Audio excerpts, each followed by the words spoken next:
Olá, sejam bem-vindos ao canal Bandinet News. Se inscreva e deixe o comentário e likes para fortalecer o canal.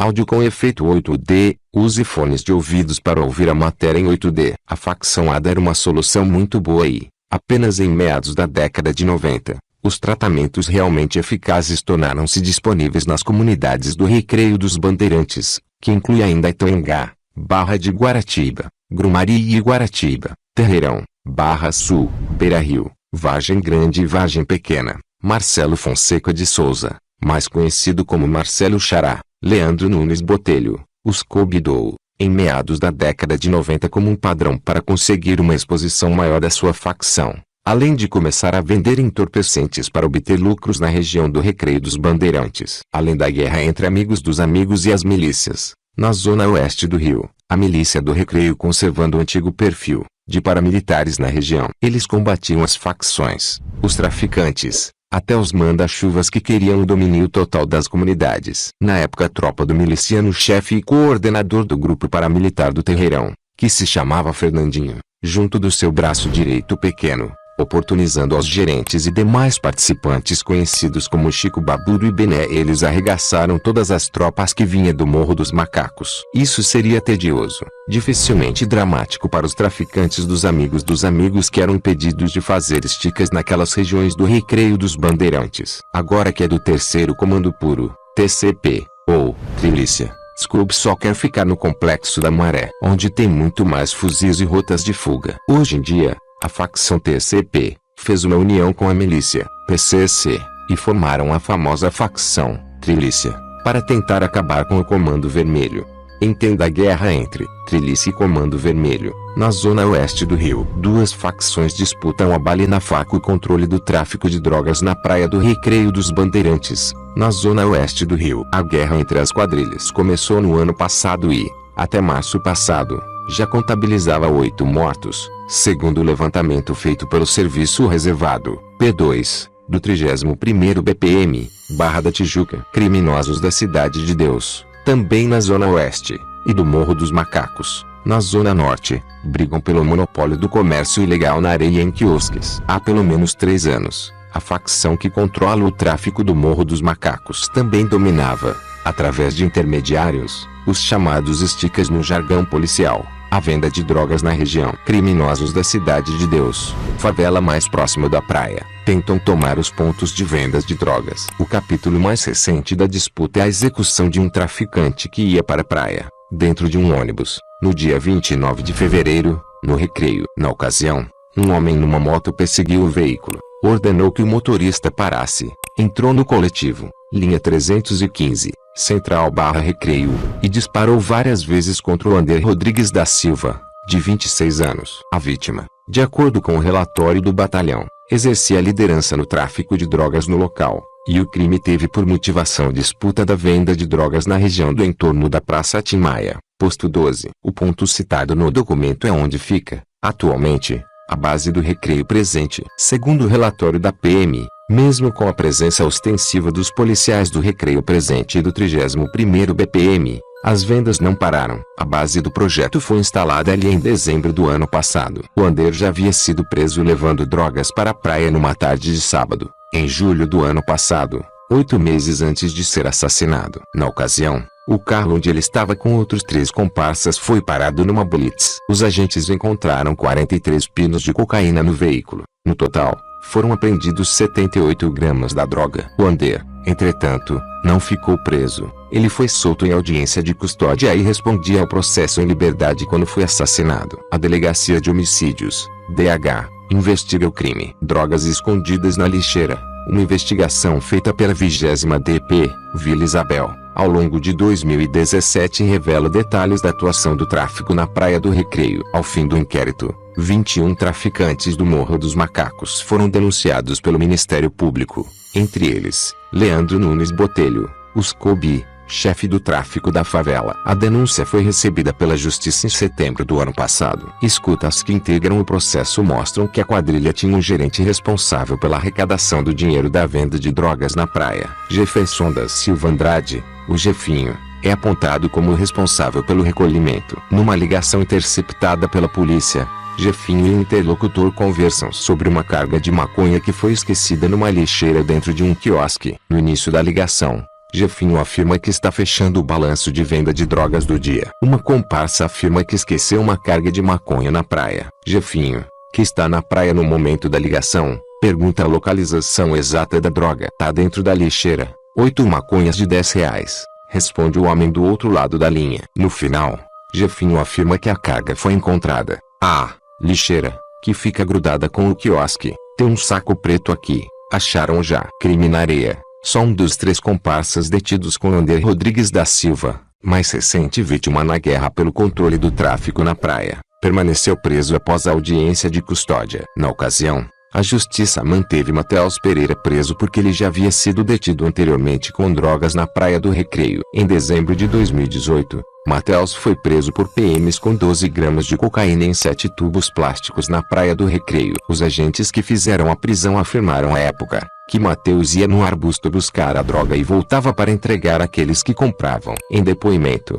o preso afirmou que não era consumidor da droga. Segundo a decisão que manteve sua prisão, a declaração reforça o convencimento de que a droga com ele apreendida se destinava ao tráfico. Um mês depois, Matheus foi solto por decisão da primeira Câmara Criminal. Desde dezembro, um PM atuava na base do Recreio presente coletando informações e monitorando as atividades dos traficantes que atuavam na Praia do Recreio. O trabalho, entretanto, foi interrompido em março porque, com a pandemia, o agente passou a trabalhar no policiamento ostensivo. Vamos para Nova Iguaçu, Baixada Fluminense. PM que já foi candidato a vereador e recebeu o prêmio do governo é acusado de comandar milícia em Nova Iguaçu. Uma investigação policial revela que um subtenente da PM com mais de 30 anos de corporação e que foi candidato a vereador em Nova Iguaçu nas eleições de 2016 é suspeito de comandar uma milícia que atua nas localidades de Morro Agudo e Jardim Iguaçu, na Baixada Fluminense, que ainda não foi tema de reportagens na mídia. O policial não foi eleito, mas ficou como suplente. A justiça já tem 13 nomes de suspeitos de participar do grupo paramilitar que começou a ter sua atuação investigada a partir do ano passado. Todos tiveram a prisão preventiva decretada pela primeira Vara Criminal Especializada. Um dos líderes da quadrilha foi preso em Arraial do Cabo,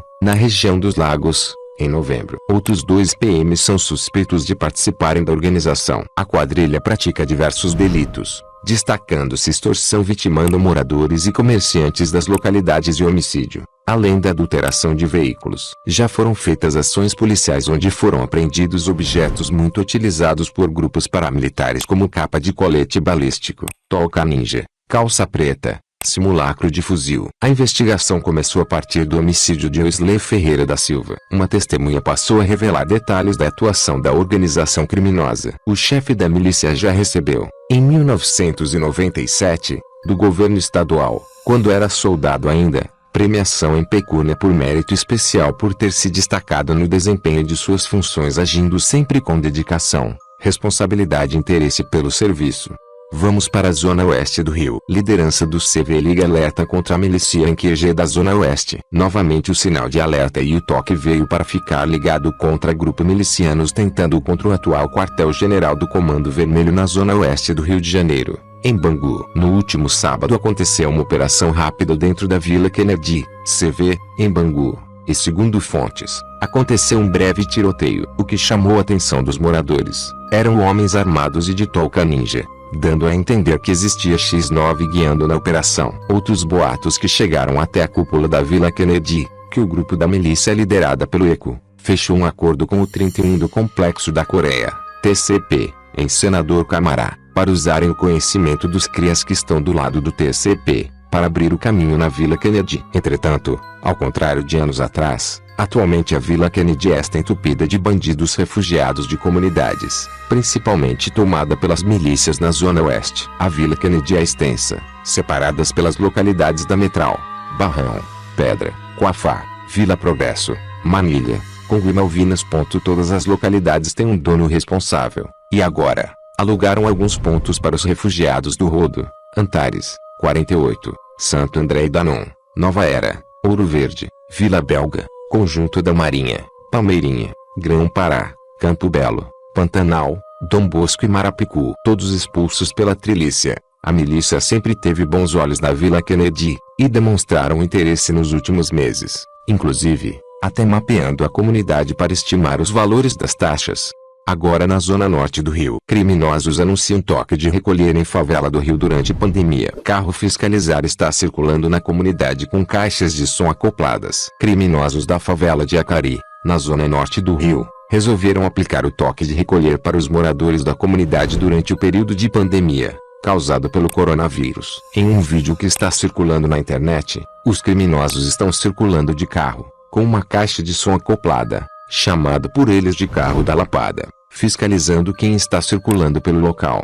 Atenção, comunidade! Agora é a lei. A ordem é ficar em casa. O carro da lapada vai passar às 19h30. Não fique na rua batendo perna de bobeira. Atenção!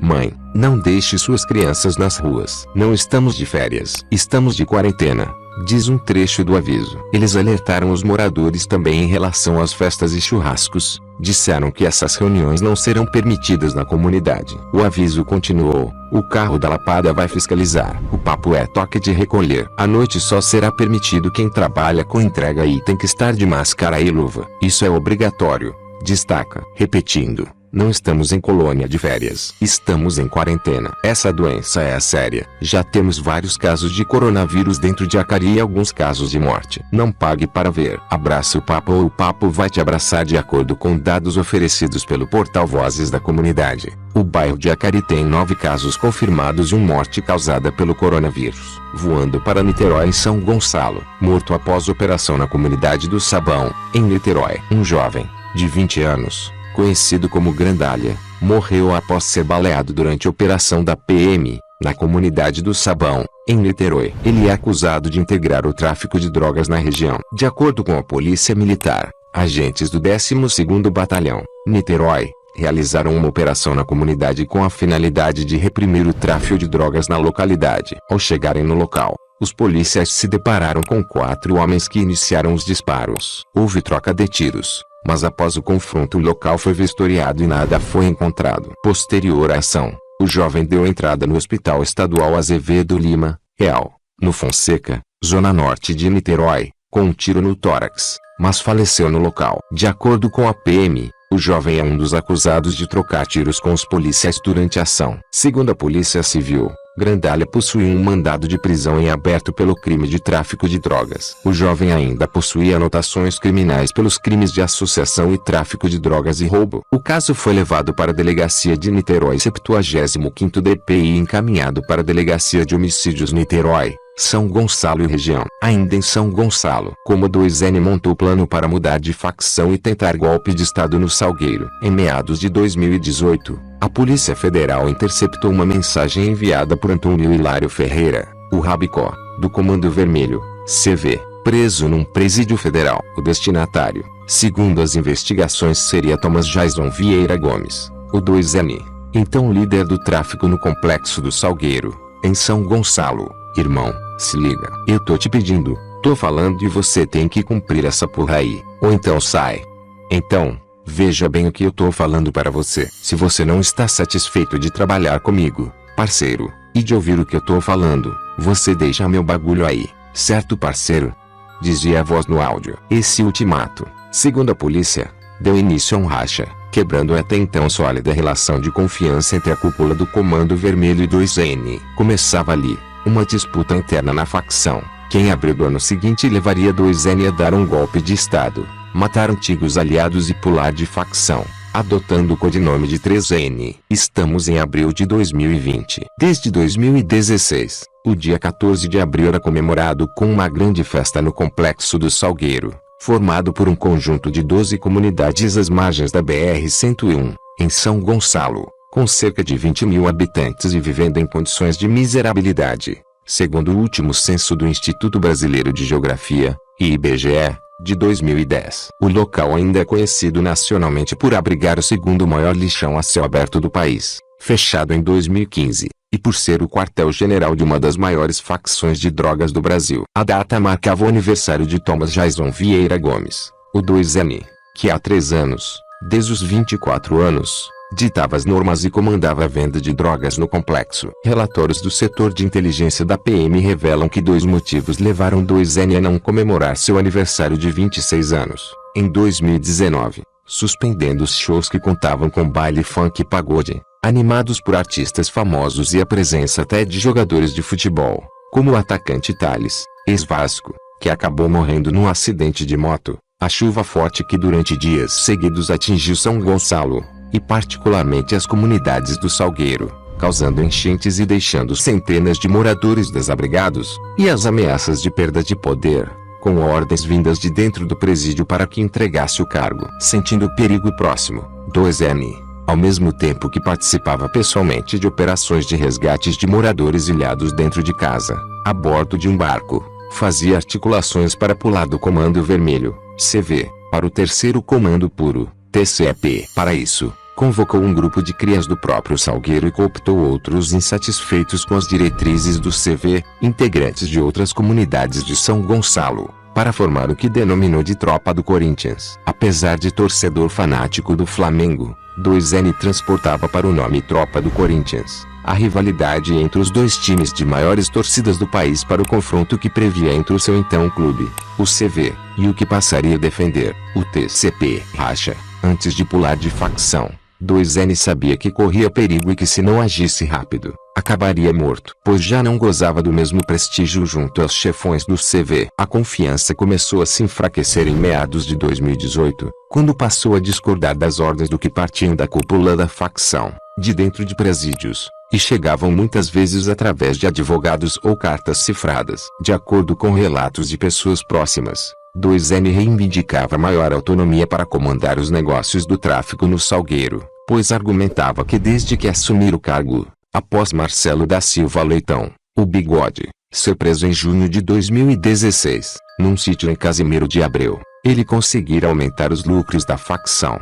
Não só com a venda de drogas, mas cobrando taxas pelo serviço de TV a cabo clandestino, taxa de mototaxistas e os roubos de cargas e carros de luxo ao longo da BR-101, que eram enviados para o Paraná e Paraguai, como moedas de trocas por drogas e armas. Justamente esse sucesso e protagonismo à frente dos negócios, segundo as investigações e escutas autorizadas pela Justiça, levaram à derrocada de 2N. Ele começou a diversificar as ações da quadrilha e alavancou o lucro da facção, inclusive com ataques a caixas eletrônicos. Mas, isso além de acarretar um maior número de ações policiais no combate ao grupo, gerou insatisfação da cúpula do CV sobre essas estratégias.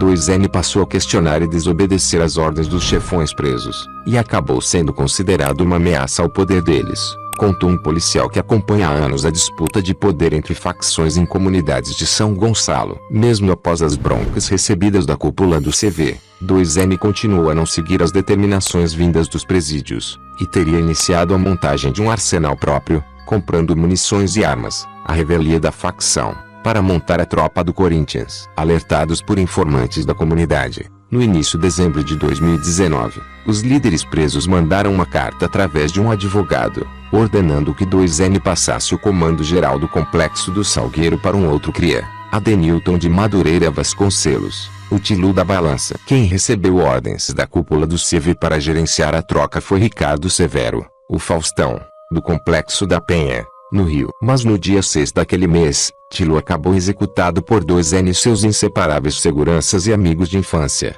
Alexandre Souza Lima, o Xandinho, e Luiz Ricardo Monteiro Cunha, o Ricardinho, segundo investigações da Divisão de Homicídios de Niterói, Itaboraí e São Gonçalo. E o clima, que já andava quente, fez a temperatura subir ainda mais no Salgueiro. Após a morte de Tilu, 2N, também já sem confiar nos superiores, contra-atacou com um ultimato à facção: se trocarem o comando do Salgueiro e tirarem os crias, nós deixaremos a facção, anunciou num áudio, repassado nos grupos de WhatsApp dos criminosos do CV. Na época, a ameaça de 2N, de desertar do CV chegou até as lideranças do TCP em comunidades da Alma, em São Gonçalo, e nos complexos da Maré e da Pedreira, no Rio, que passaram a buscar a aproximação com o rebelde, até então rival. Afinal, quem não gostaria de ter em suas fileiras um criminoso, rico, bem armado e até então, muito querido em uma região ampla, situada estrategicamente às margens da Baía de Guanabara e ao lado da BR-101,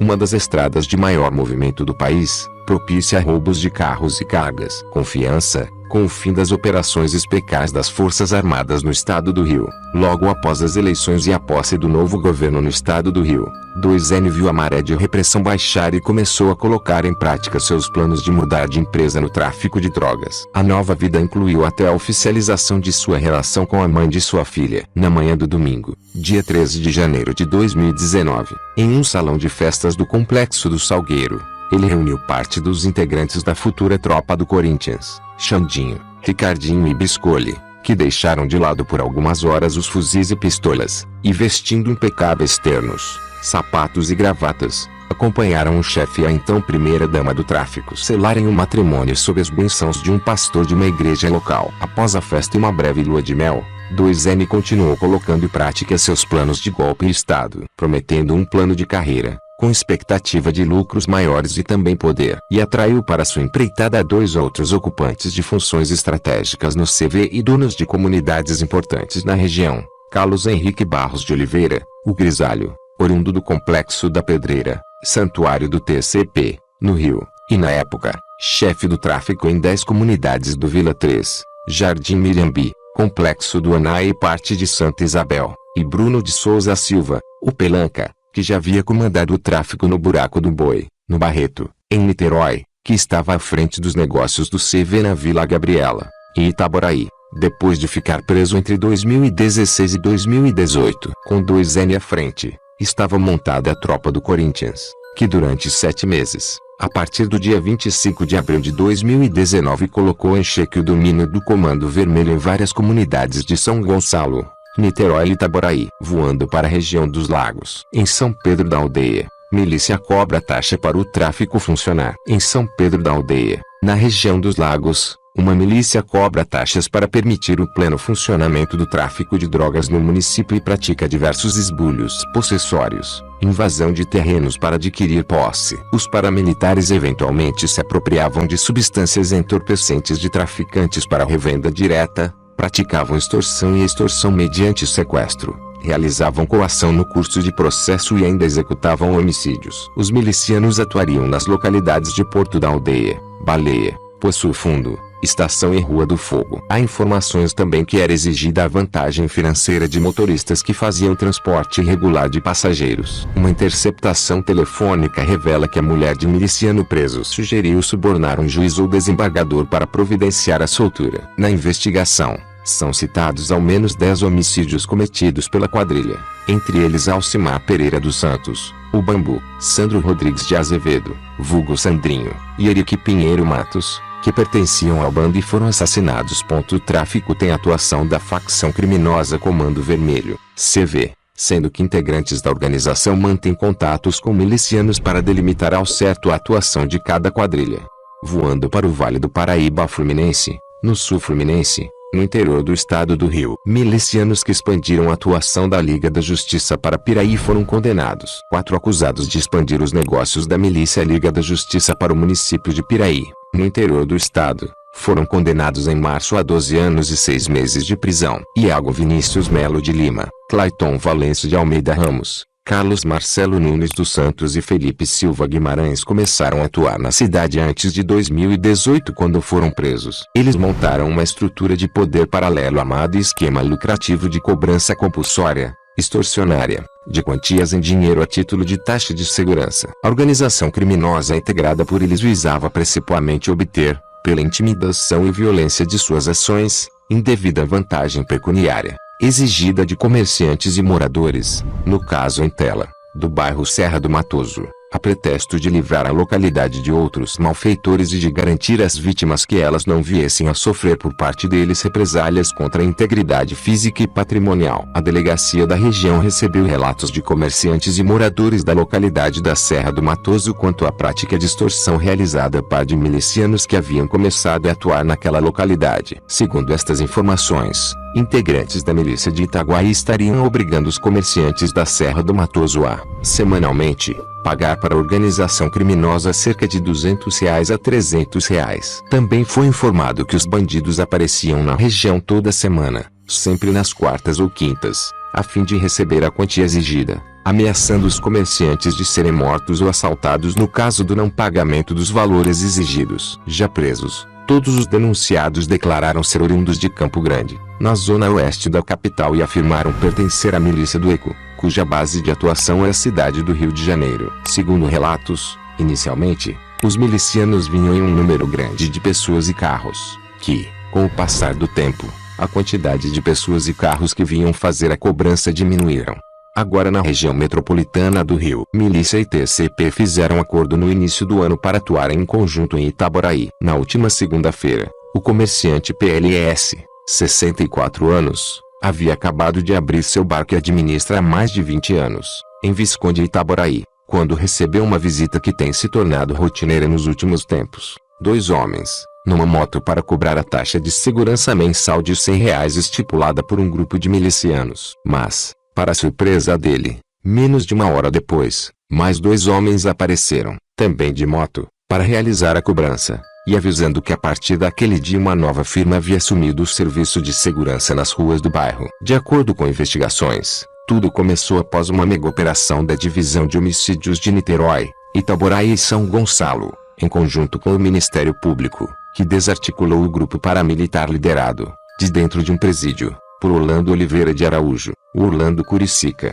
em agosto do ano passado. Com uma série de prisões, os remanescentes da milícia se dividiram. De um lado, ficou a ala liderada por uma mulher, Rosane Moreira da Silva, a tia, e seu marido, identificado como Eduardo Negão. Do outro, milicianos comandados por Renato Nascimento Santos, o Renatinho Problema, ou Natan, aliado de Curicica, que também está preso. Para tentar fortalecer seu grupo, Renatinho procurou uma aliança com criminosos do TCP. Policiais do setor de inteligência da Secretaria de Segurança do Estado do Rio informaram que estão monitorando o problema e realizando operações pontuais para prender integrantes dos dois grupos. Os conflitos vêm se intensificando por conta do esvaziamento das ruas em função do isolamento social e fechamento de comércios, impostos pelas autoridades em razão da pandemia do coronavírus. Milicianos e traficantes disputam o monopólio nos bairros do centro, Nancilândia, Visconde e Porto das Caixas, onde, por mês, arrecadam cerca de R$300 mil, somente com o recebimento da taxa de segurança cobrada de comerciantes e moradores. Além desse tributo, eles estipularam, também, o pagamento de taxas para o serviço de mototaxistas, motoristas de aplicativos, uso de TV a cabo clandestina, popularmente conhecida como gatonete, e serviços de venda de botijões de gás e galões de água mineral. Origem: as áreas em conflito estavam sob o domínio de milicianos desde julho de 2017, quando o município virou a menina dos olhos do grupo liderado por Orlando Curicica por conta do crescimento econômico da cidade durante a construção do Complexo Petroquímico do Rio de Janeiro, Compeg. Durante as investigações, policiais da DHNESG descobriram que a milícia de Orlando Curicica havia expulsado traficantes do Comando Vermelho, CV, e montado um verdadeiro império em Itaboraí, com a ajuda de policiais militares lotados em batalhões da região. Na operação, 42 milicianos, entre civis e PMs, foram presos,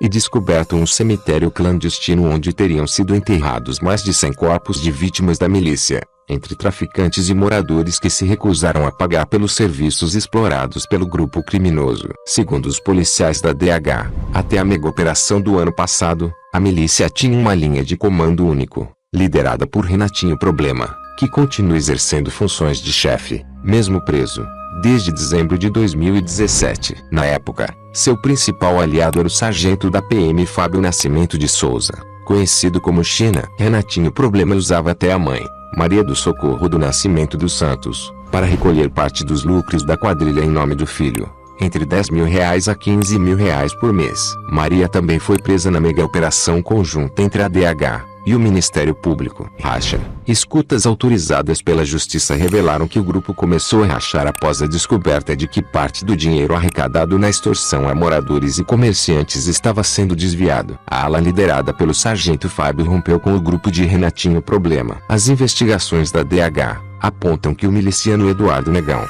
marido de Rosane Moreira da Silva, a tia, ainda com apoio de policiais militares, restabeleceu as atividades nos mesmos bairros onde o grupo já atuava. Mas recentemente, Renatinho Problema, mesmo de dentro da cadeia, conseguiu fechar a sociedade com a líderes do Terceiro Comando Puro, repetindo a parceria que os dois grupos já vêm fazendo em algumas comunidades da zona oeste do Rio de Janeiro. Traficantes do TCP estariam enviando tropas do Complexo da Maré e da zona oeste do Rio para fortalecer os milicianos de Itaboraí. Segundo levantamentos da polícia, a quadrilha do CV, fora da disputa, controla a distância, outros redutos em Itaboraí, nas comunidades da Reta, Manilha, Gebara, Sambaetiba, Agrobrasil e Fazendinha. Para o TCP, esse apoio é válido, já que eles ganhariam força para recuperar alguns locais dominados pelo Comando Vermelho, por exemplo. E para a milícia, essa união garante que o trabalho mais sujo, como as execuções, fique na conta dos traficantes,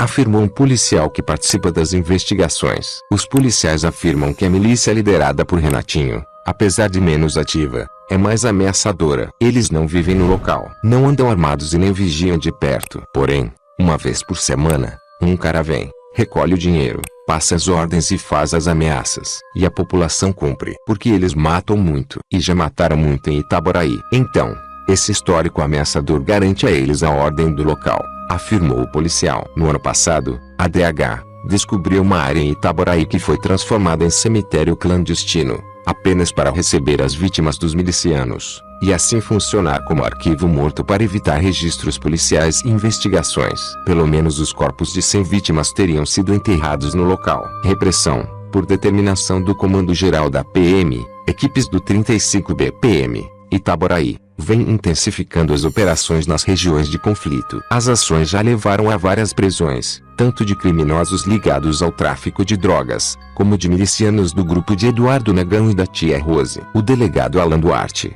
titular da DINISG, confirma as novas investigações, mas prefere manter o sigilo, para não atrapalhar o trabalho da polícia. Gostou do vídeo? Se possível, ative o sininho e compartilhe nas redes sociais para ajudar no canal.